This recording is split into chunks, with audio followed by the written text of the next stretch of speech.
Hello दोस्तों, welcome to एडुग्राम academy. मैं राजा कुमार। आज हम लोग केमिकल बॉन्डिंग के बारे में पढ़ेंगे। आखिर केमिकल बॉन्डिंग में होता क्या क्या है। तो इसमें हम लोग सबसे पहले ये बात जानेंगे कि आखिर दो एटम कंबाइंड क्यों होता है। आप लोग देखे होंगे कि ऑक्सीजन को हम लोग O2 लिखते हैं, हाइड्रोजन को H2 लिखते हैं, क्लोरीन को Cl2 लिखते हैं। ऐसा क्यों लिखते हैं, ठीक, क्यों लिखते हैं, ये सब बातें हम लोग इस टॉपिक में जानेंगे केमिकल बॉन्डिंग में। तो आखिर Why do atom combine together, आखिर दो एटम कंबाइंड क्यों होता है, इसके बारे इस सब के बारे में हम लोग इस टॉपिक में जानेंगे। आखिर एक बात, अगर होता भी है तो कैसे होता है। अगर मान लीजिए कि मैं मान लिया कि दो एटम कंबाइंड होकर रहता है, आखिर रहता भी है तो कैसे रहता है, ये भी हम लोग जानेंगे कि कैसे रहता है। चलिए ठीक, तो पहली बात हम लोग इसमें इंट्रोडक्शन में क्या जानेंगे, इसमें जानेंगे। पहला क्वेश्चन आपका आता है कि व्हाई डू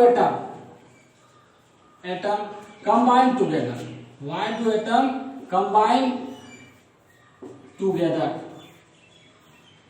मतलब दो एटम कंबाइन क्यों होता है। ठीक, ये बात पहली बात जानेंगे। फिर दूसरी बात में हम लोग जानेंगे कि आखिर मान लीजिए कि रहता होता तो हाउ, कैसे होता होगा, कंबाइन कैसे होता होगा। और तीसरा क्वेश्चन ये होता है कि आप लोग देखे होंगे कि हर एक एटम अपने डिफिनिट रेशियो में होता है। क्या होता है, डिफिनिट रेशियो में। जैसे मान लीजिए कि H2O, इसमें क्या क्या है, हाइड्रोजन और ऑक्सीजन, लेकिन हाइड्रोजन 2 और ऑक्सीजन 1। अगर मान लीजिए H4O है, ये भी तो, इसमें भी तो हाइड्रोजन और ऑक्सीजन है, इसको हम वाटर बोलते हैं, लेकिन हम इसको वाटर नहीं बोलते हैं। क्यों, ऐसा क्यों, क्योंकि हर एक कंपाउंड डिफिनिट रेशियो में रहता है। ये डिफिनिट रेशियो है, ये डिफिनिट रेशियो नहीं है। ये बात भी हम लोग जानेंगे, आखिर हर एक सभी कंपाउंड डिफिनिट रेशियो में क्यों रहता है। तो तीसरी बात हम लोग क्या जानेंगे कि व्हाई डू कंपाउंड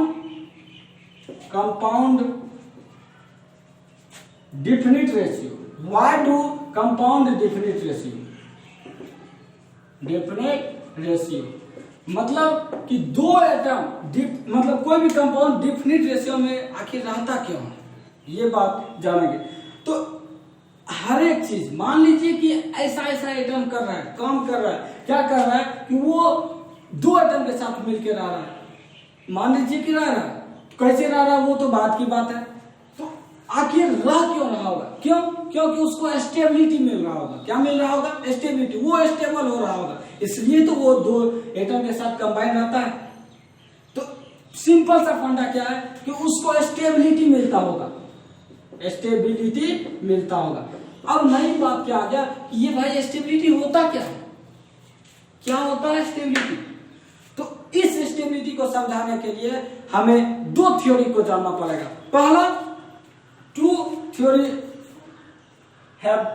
देखिए, स्टेबिलिटी को जानने के लिए दो थ्योरी जानना पड़ेगा। पहला, bond energy theory, bond energy theory, ये पहला थ्योरी हो गया। और दूसरा थ्योरी हम लोग जानेंगे electronic theory of chemical bonding, electronic theory of chemical bonding, chemical bonding. इस दोनों थ्योरी से हम लोग जानेंगे स्टेबिलिटी के बारे में। स्टेबिलिटी मीन्स क्या होता है, अस्थायी। कोई भी आदमी, अगर मान लीजिए हम अपने रियल लाइफ की बात करें तो हम क्या होना चाहेंगे, आप लोग क्या होना चाहेंगे कि अस्थायी हो जाए। कहीं भी आप क्यों पढ़ रहे हैं, क्यों, क्योंकि कहीं जॉब लग जाए, कुछ भी हो जाए, जिससे कारण हम अस्थायी हो जाए, हमें कोई दिक्कत ना हो। वही यहाँ पे केमिस्ट्री में भी एटम अस्थायी होना चाहता है। क्या होना चाहता है, अस्थायी, स्टेबिलिटी बढ़ना चाहता है। स्टेबिलिटी पाने के लिए, स्टेबिलिटी को जानने के लिए आपको दो चीज जानना पड़ेगा, बॉन्ड एनर्जी और electronic theory of chemical bonding. ठीक, तो पहले हम किसके बारे में जानेंगे, बॉन्ड एनर्जी के बारे में। एनर्जी थ्योरी मतलब बॉन्ड एनर्जी थ्योरी, ठीक। तो पहले हम किसके बारे में जानेंगे, एनर्जी थ्योरी के बारे में। उसके बाद हम electronic theory of chemical bonding के बारे में जानेंगे। तो पहली बात हम क्या करते हैं कि एनर्जी थ्योरी के बारे में कुछ बातें करते हैं।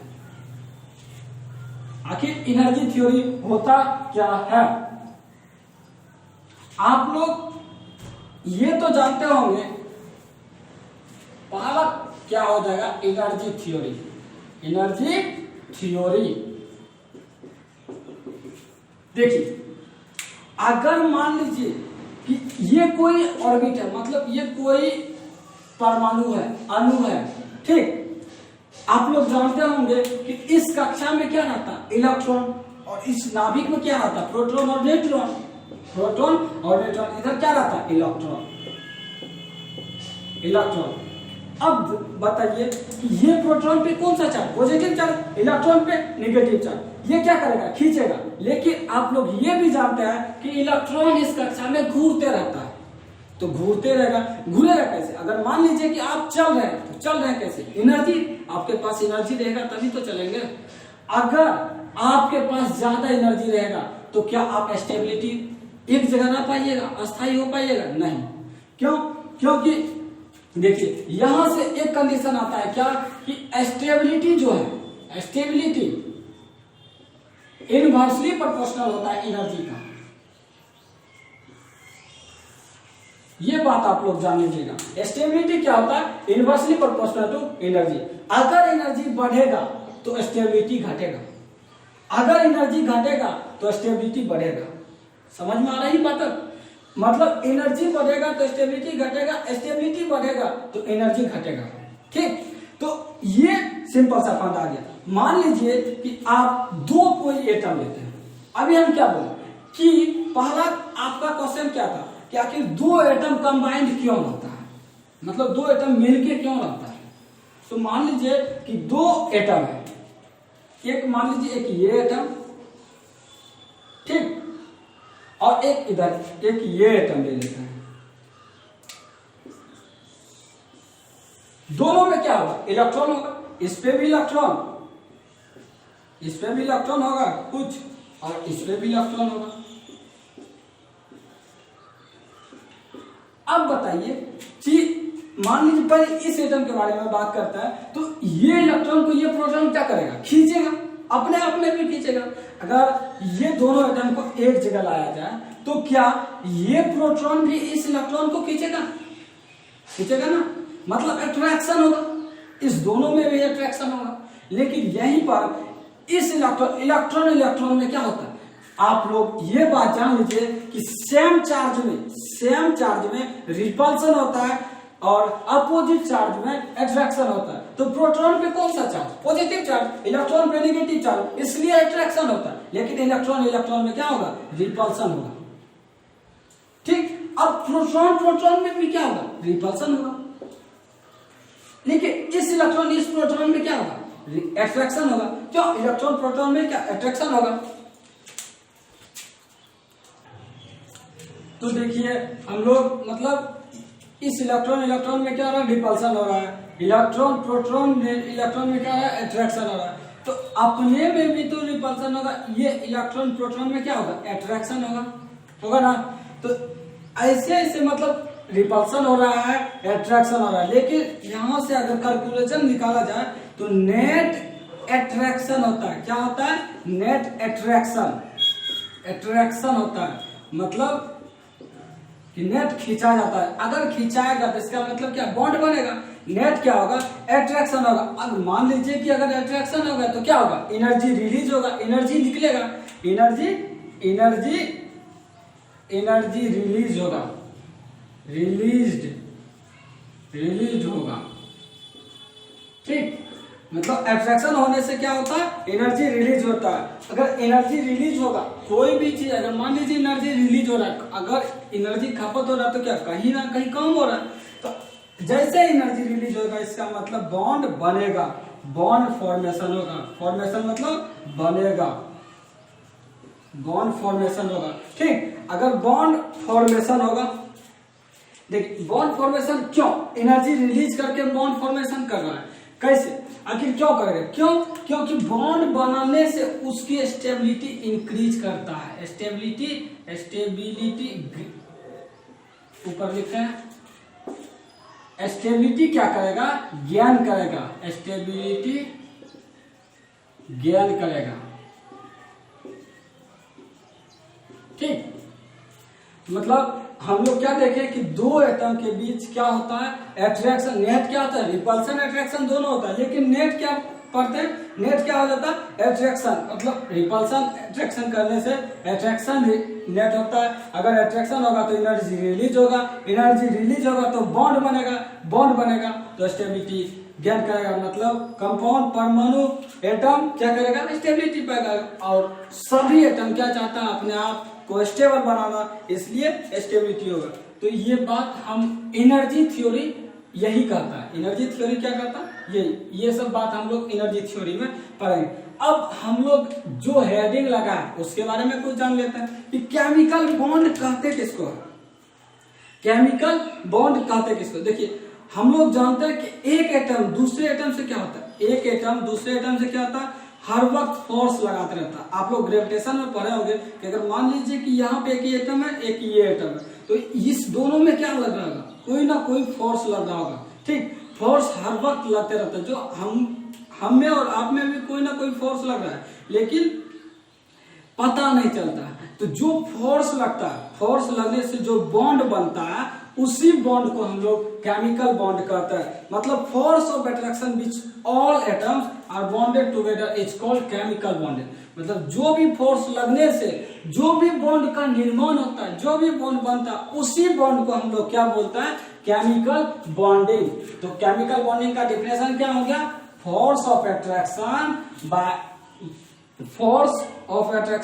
which all atoms are bonded together is called chemical bonding। तो ये बात लिख लेते हैं, डेफिनेशन केमिकल बॉन्डिंग का, chemical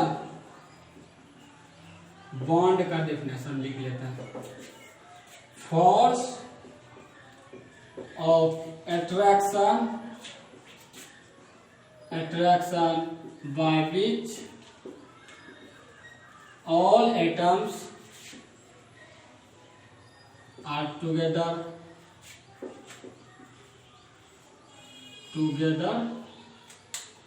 all atoms are together is called, is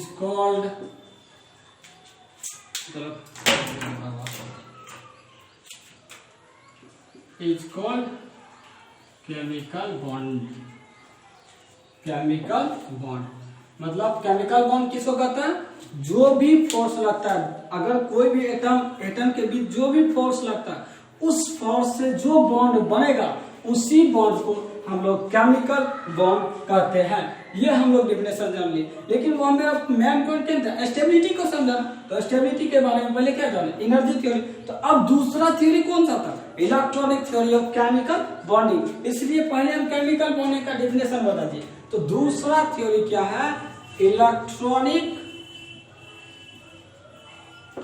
theory of chemical bonding. ठीक, electronic theory of chemical bonding. देखिए इस थ्योरी में क्या कहता है कि हर एक एटम अपने आप को इनर्ट गैस बनाना चाहता है।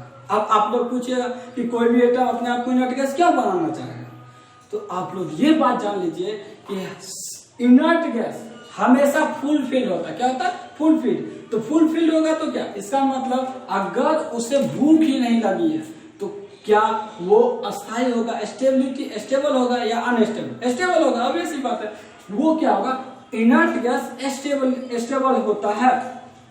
मतलब कि सभी एटम क्या चाहेगा कि हम इनर्ट गैस बन जाए, इनर्ट गैस बन जाएंगे और हमें स्टेबिलिटी मिल जाएगा। क्यों, क्योंकि देखिए अगर हम हीलियम लेते हैं तो हीलियम का इलेक्ट्रॉनिक कॉन्फ़िगरेशन क्या होता है, 1s2, लास्ट में 2 इलेक्ट्रॉन होता है। आप लोग ये भी जानते होंगे कि फर्स्ट ऑर्बिट में कितना इलेक्ट्रॉन चाहिए, 2 इलेक्ट्रॉन रहेगा तो वो उसका ऑक्टेट फुल रहेगा, तो वो स्टेबल होगा। और इस दूसरे ऑर्बिट में कितना इलेक्ट्रॉन चाहिए, 8 इलेक्ट्रॉन चाहिए। अगर 8 इलेक्ट्रॉन इसमें रहेगा तो वो क्या होगा, स्टेबल होगा। तो यही बात हीलियम में कितना इलेक्ट्रॉन है, 2 इलेक्ट्रॉन, मतलब फर्स्ट ऑर्बिट में 2 इलेक्ट्रॉन। इसका मतलब कि हीलियम क्या है, अस्थायी है, इसलिए ये इनर्ट गैस है। मतलब सारे इनर्ट गैस अस्थायी होता है, स्टेबल होता है। तो हम लोग कंक्लूजन क्या लिखा, सारे इस इलेक्ट्रॉनिक थ्योरी के अनुसार सभी एटम क्या करना चाहता है, सभी एटम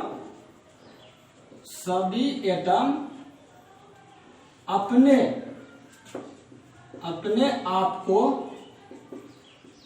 इनर्ट गैस बनाना चाहता है।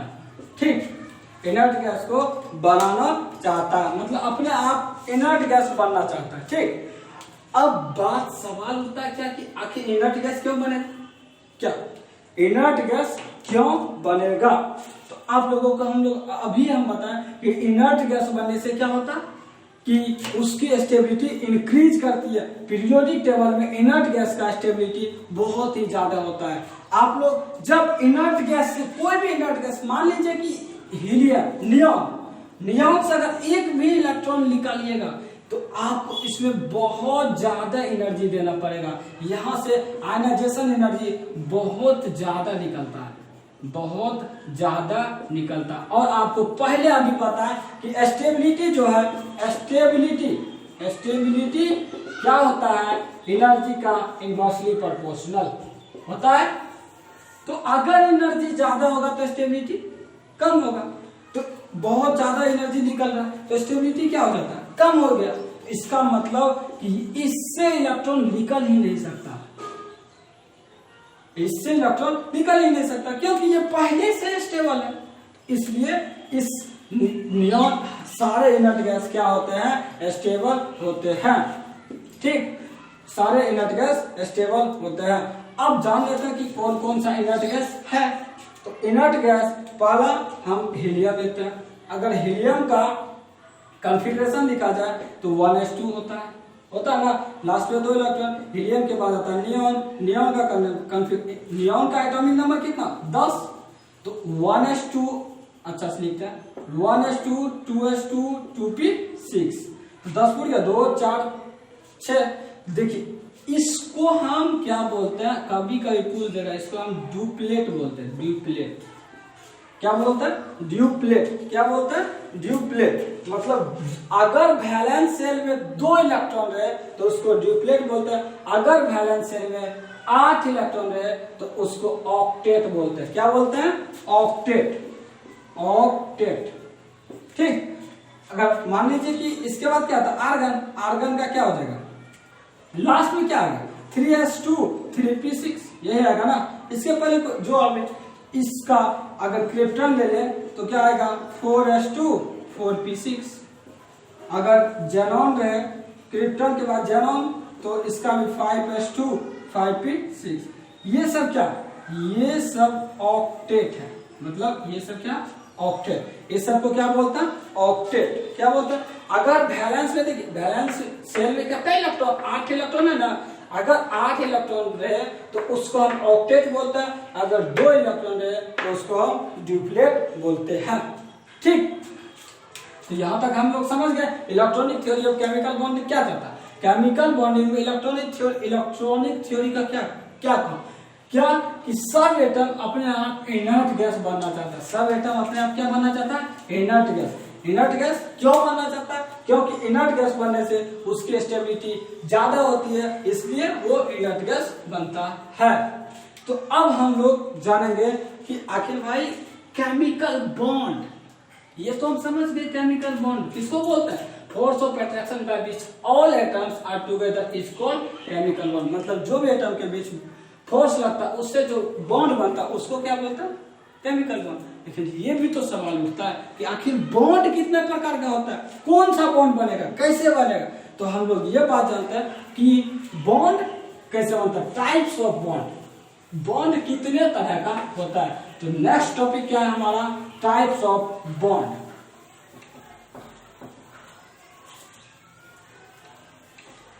टाइप्स ऑफ बॉन्ड क्या है, टाइप्स ऑफ बॉन्ड।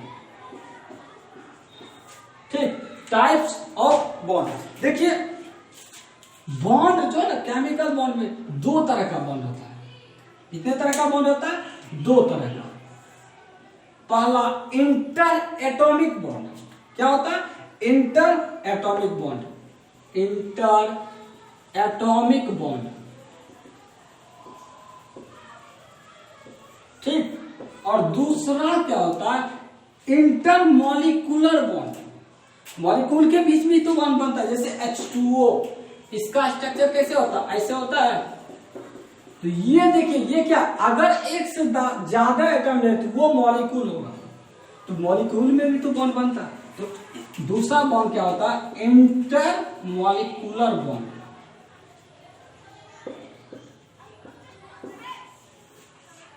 आज की क्लास हम लोग यहीं पे रोकते हैं, inter atomic bond, inter molecular bond पे। हम लोग अगले क्लास में इंटर एटॉमिक बॉन्ड के बारे में बात करेंगे, उसके बाद इंटर मॉलिक्यूलर बॉन्ड के बारे में बात करेंगे, ठीक। आज की क्लास हम लोग यहीं पे खत्म करते हैं, टाइप्स ऑफ बॉन्ड। आज की क्लास में हम लोग क्या सीखे कि आखिर बॉन्ड, केमिकल बॉन्ड पढ़ते क्यों पढ़ते, क्योंकि क्या दो स्टेबिलिटी मिलता है, क्योंकि स्टेबिलिटी मिलता है। आखिर दो एटम क्यों कंबाइंड होकर रहता है, आखिर दो एटम क्यों रेशियो में रहता है, रेशियो वाली बात तो अभी नहीं बताएं। अगले क्लास में हम लोग मिलेंगे और रेशियो के बारे में बात करेंगे।